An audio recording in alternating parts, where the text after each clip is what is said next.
Hi friends. అమ్మ, కళ్యాణానికి ముహూర్తం దగ్గర పడుతుంది, తాలిబొట్టు ఇవ్వడానికి మీ వారొచ్చారా అని చెప్పి ఇక మీనాక్షిని పంతులు గారు అడుగుతూ ఉంటే, అమ్మ ఫోన్ చేసి వస్తున్నానన్నారు. అవని లేచి ఇక వెళ్తూ ఉంటుంది.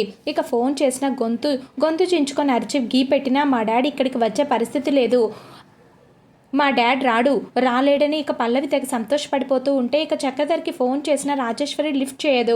నాన్న ఫోన్ లిఫ్ట్ చేయడం లేదు ఎందుకు, ఇందాక నాన్న ఫోన్కి ఫోన్ చేస్తే ఫిన్ లిఫ్ట్ చేసి రారని చెప్పింది, అంటే ఇంటి దగ్గరే ఉండిపోయారా అని కావని అనుకుంటూ ఉంటే, ఇక మరొక వైపు అమ్మ, ఈయన ఏం చేస్తున్నాడో ఏంటో వెళ్ళి చూసొద్దాం పదా అని చెప్పి ఇక రాజేశ్వరి చెప్పడంతో ఇద్దరు కలిసి డోర్ ఓపెన్ చేసి చూస్తారు. ఇక తీరా గదిలో చక్రధర్ కనిపించాడు.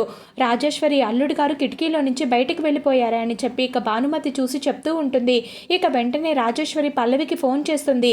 మీ డాడీ తప్పించుకొని వెళ్ళిపోయాడే, మీ డాడీ అక్కడికి రాకుండా ఏదో ఒకటి చేయని ఇక పల్లవికి చెప్తూ ఉంటుంది. ఇక రాజేశ్వరి అయితే, ఛా, నాన్న అక్కడ తప్పించుకున్నారంటే డైరెక్ట్గా ఇక్కడికే వస్తారు, గుడిలోకి రాకుండా మీనాక్షిని తాళి ఇవ్వకుండా ఎలాగైనా ఆపాలని గుడి బయట నిల్చుని ఉంటుంది పల్లవి. ఇంతలో చక్రధర్ ఆటోలో నుంచే అక్కడికి వస్తూ ఉంటాడు. సిగ్గు లేకుండా ఆ మీనాక్షితో కలిసి తాలిబొట్టు ఇవ్వడానికి వచ్చావా?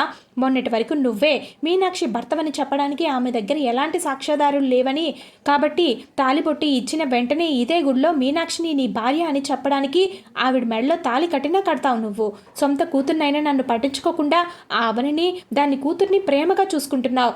తాలి కట్టి పెళ్లి చేసుకున్న మామ్ మాట వినకుండా ఇక్కడికి మీనాక్షితో కలిసి తాళి ఇవ్వడానికి వచ్చావా? నా తండ్రివేనా నువ్వు అసలా? నువ్వు అవనికి తండ్రిగా ఉండాలనుకుంటున్నావా? నాకు తండ్రిగా ఉండాలనుకుంటున్నావా? అది తండ్రి ఎవరో తెలియకుండా అనాథాశ్రమంలో పెరిగింది. నువ్వు పెంచితే పెరిగాను. నా కన్న తండ్రి మరొకరికి తండ్రిగా దగ్గరవుతుంటే నేను ఎలా భరించగలను అనుకుంటున్నావు? తన భర్త జీవితంలో మరొక భార్య ఉందని తెలిసి మా మామ్ ఎలా తట్టుకోగలుగుతుంది? వాళ్ళకి దగ్గరై నాకు మా మామ్కి ద్రోహం చేయాలనుకుంటున్నావా నువ్వు? తండ్రి అనేవాడు ఎవడైనా కన్న కూతురికి ఇలా ద్రోహం చేస్తాడా అని చెప్పి ఇక పల్లవి రెచ్చగొడుతూ ఉంటే, ఇక లాగి పెట్టి ఒక్కటి పీకుతాడు. ఇక చక్రధర్ అయితే, నేను నీకు ద్రోహం చేస్తున్నానా? ద్రోహం చేస్తున్నావు అంటున్నావా? కన్న కూతురు ఎక్కడైనా కన్న తండ్రికి ద్రోహం చేయాలనుకుంటుందా? నీలాగే కన్న తండ్రిని చంపాలనుకుంటుందా? చెప్పు, చంపాలనుకుంటుందా అని చెప్పి ఇక చక్రధర్ నిలదీయడంతో, నేను నిన్ను చంపాలనుకోవడం ఏంటి అంటూ ఇక పల్లవి యాక్ట్ చేస్తుంది. ఏయ్, నువ్వు మారకపోతే నీ గురించి నిజం చెప్పేస్తానని భయపడ్డావు. నీకు మారే ఉద్దేశం లేదు కాబట్టి నీ తండ్రినైనా నన్ను చంపాలనుకుంటున్నావు. అందుకే నాకు పెట్టే భోజనంలో విషం కలిపి నన్ను చంపాలనుకున్నావు. విషం కలిపిన అన్నాన్ని నాకు ప్రేమగా తినిపించి నన్నే చంపేయాలనుకున్నావు. నీళ్లు పొరపాటున జారలేదమ్మా. నేనే నీ చేతుల్లో చావకుండా ఉండేందుకు నేనే తినే భోజనంలో నీళ్లు పడేలా చేశాను. నన్ను చంపే అవకాశం తప్పిపోయినందుకు నువ్వు ఎంత హట్ అయిపోయావో నేను చూశాను. కన్న తండ్రినే చంపాలనుకుంటున్నావు. నువ్వు ఎంత కసాయిదానివో, కిరాతకురాలదానివో అర్థమవుతుంది. తండ్రిని చంపాలనుకుంటున్నా నువ్వు ఎవరినైనా చంపేస్తావు కదా, ఎన్ని దారుణాలైనా చేస్తావు. నీలాంటి రాక్షసి బ్రతుకుండకూడదు, బ్రతుకుంటే ప్రమాదం. నిన్ను అంటూ ఇక పల్లవి పీక పట్టుకుంటాడు చక్రధర్. ఇంతలో అక్కడికి అవని అయితే వస్తుంది.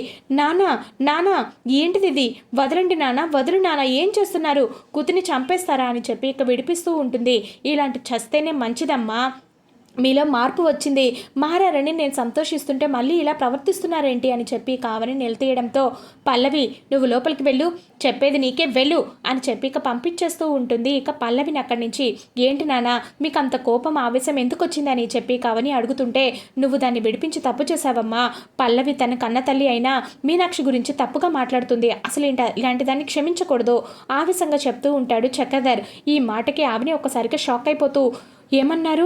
పల్లవి కన్న తల్లి మా అమ్మ మీనాక్ష? చెప్పండి నాన్న, చెప్పండి. పల్లవి మా అమ్మ కడుపున పుట్టిందా? మీరేదో దాస్తున్నారు, నిజం చెప్పండి అంటూ ఇక ఒట్టు వేయించుకుంటుంది. ఇక అవని అయితే, అవునమ్మా, పల్లవి కన్న తల్లి మీ అమ్మ మీనాక్షి అని ఇక చక్రధర్ చెప్పడంతో, ఇక పల్లవి తల్లి రాజేశ్వరి పిన్ని కాదా అని అడిగితే, కాదమ్మా, రాజేశ్వరులు మీనాక్షిలు ఒకేసారి గర్భవతులయ్యారు. డెలివరీ కోసం ఇద్దరిని ఒకే ఆసుపత్రిలో చేర్పించాల్సి వచ్చింది. చక్రధర్ ఇక గతం గురించి చెప్తూ ఉంటాడు.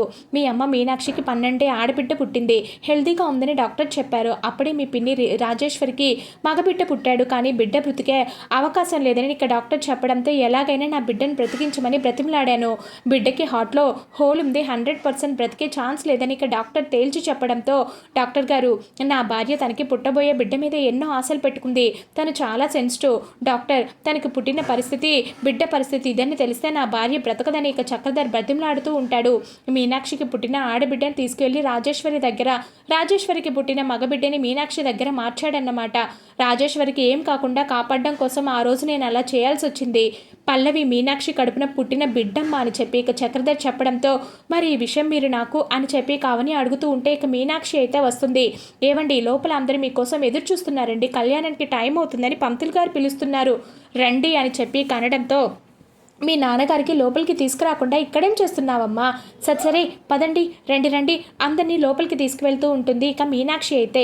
ఇక చక్రధర్ చూడగానే అందరూ హ్యాపీగా ఫీల్ అయిపోతారు. ఇక పల్లవి మాత్రం చంపేసేంత కోపంగా చూస్తూ ఉంటుంది. ఏయ్, మీ నాన్న అవని వదిన నాన్న ఒక్కరే కదా, మరి వాళ్ళని చూసి హ్యాపీగా ఉండాల్సింది పోయి ఆరిపోయిన కొవ్వొత్తిలా మొక్క అలా పెట్టావేంటని చెప్పి ఇక కమల్ అయితే తిడుతూ ఉంటాడు.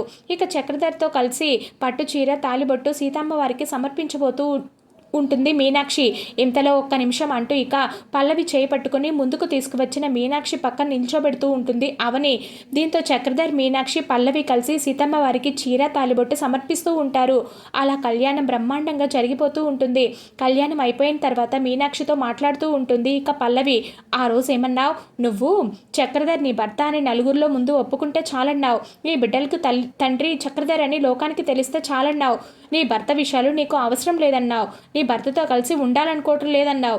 నీ భర్త ఆస్తితో చిల్లి గవ్వ కూడా అవసరం లేదన్నావు. అన్నావా లేదా? నీ భర్తకు నీకు ఏ సంబంధం లేదు, భార్యాభర్తల సంబంధం అవసరం లేన దానివి ఈరోజు కళ్యాణానికి మా డాడీతో కలిసి తాళిబొట్టు ఎందుకు ఇచ్చావు? మాటలు రానట్టు చూస్తున్నావేంటి? ఎందుకు ఇచ్చావో చెప్పు అంటూ ఇక పల్లవి నిలదీస్తూ ఉంటుంది.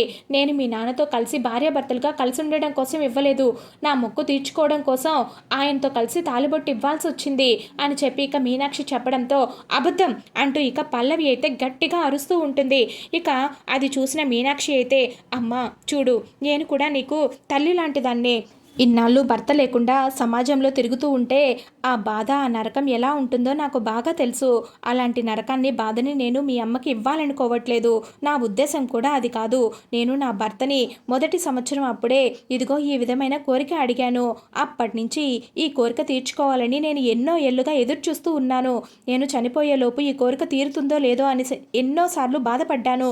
ఇన్నాళ్ళకి నా ఈ కోరిక తీరింది. అంతేకాని చక్రధర్ భారీగా సమాజంలో నాకు గుర్తింపు రావాలని, నా పిల్లలకి ఆయన ఆస్తిలో వాటా కావాలని నేను ఏనాడు ఆశపడట్లేదమ్మా, నువ్వు తప్పుగా అనుకుంటున్నావు అని చెప్పి ఇక అక్కడి నుంచి వెళ్ళిపోతూ ఉంటుంది ఇక మీనాక్షి అయితే. ఇక ఏమీ అర్థం కాకుండా పల్లవి అలాగే చూస్తూ ఉంటుంది. ఇది ఫ్రెండ్స్, నచ్చితే ఖచ్చితంగా సబ్స్క్రైబ్ చేసుకొని మీకు ఎలా అనిపించిందో ఖచ్చితంగా కామెంట్ రూపంలో తెలియచేయడం మాత్రం మర్చిపోవద్దు.